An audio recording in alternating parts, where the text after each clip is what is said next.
Halo semua, selamat pagi dan salam sejahtera untuk kita semua dan salam sehat untuk kita semua.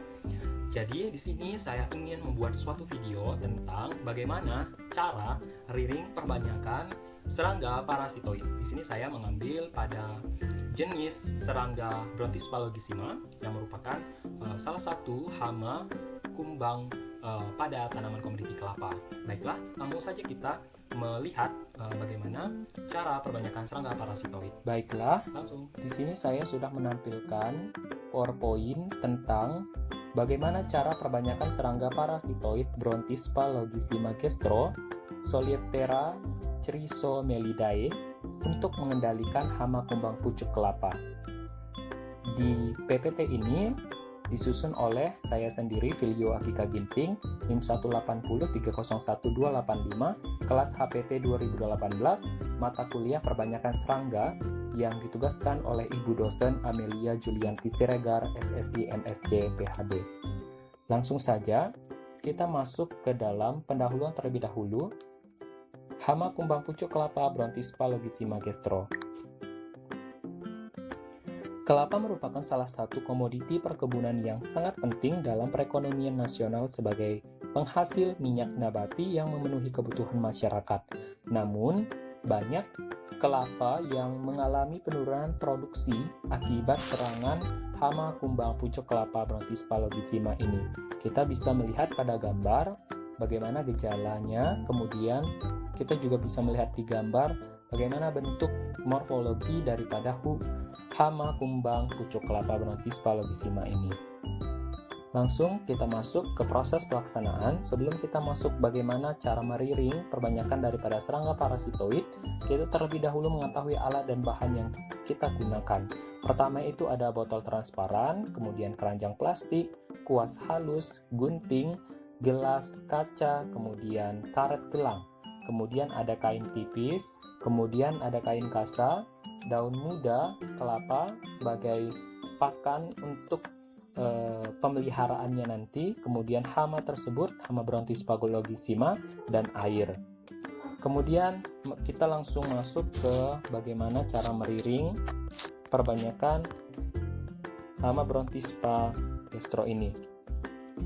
Yang pertama itu adalah kita melakukan pengambilan daun-daun kelapa yang sudah terserang oleh hama Brontis palogissima gastro ini.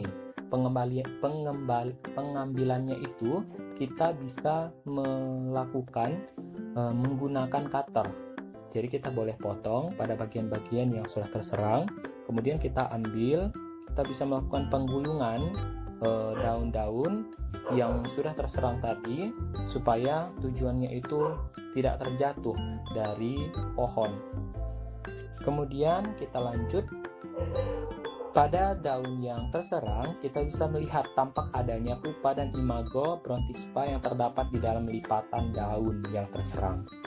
Kemudian telur, larva, kemudian pupa dan imago kita boleh kumpulkan beserta daun-daun kelapa yang terserang, dan kita bisa mengumpulkannya langsung juga ke dalam botol transparan dengan memindahkannya dengan kuas halus dan langsung kita bawa ke laboratorium untuk dipelihara.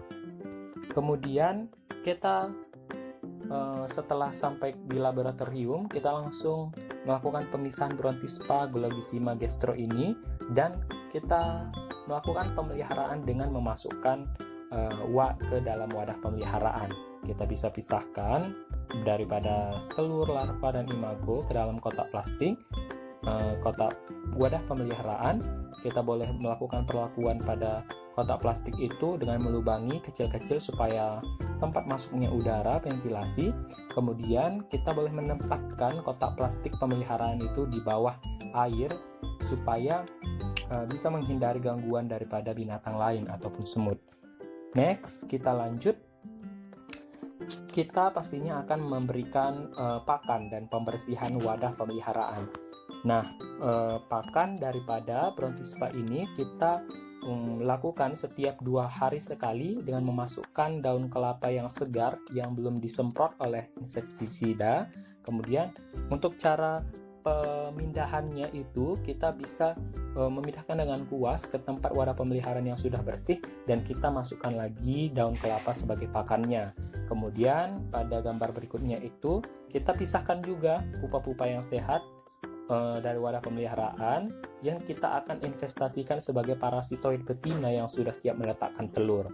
Nah, ketika kita sudah mendapatkan itu, kita bisa meletakkan pada wadah gelas-gelas kaca transparan yang dimana tabung-tabung reaksi yang sudah kita masukkan si pupa-pupa yang sehat, supaya kita bisa menunggu sehingga parasitoid daripada Brontispa ini muncul dari pupa-pupa hama Brontispa tersebut.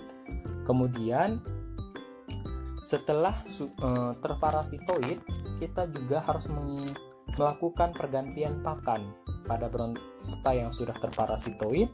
Itu bisa kita masukkan ke dalam wadah reaksi tabung sebanyak 5-10 ekor pupa yang sehat. Kita bisa menambahkan madu dengan dioleskan ke dalam kertas putih.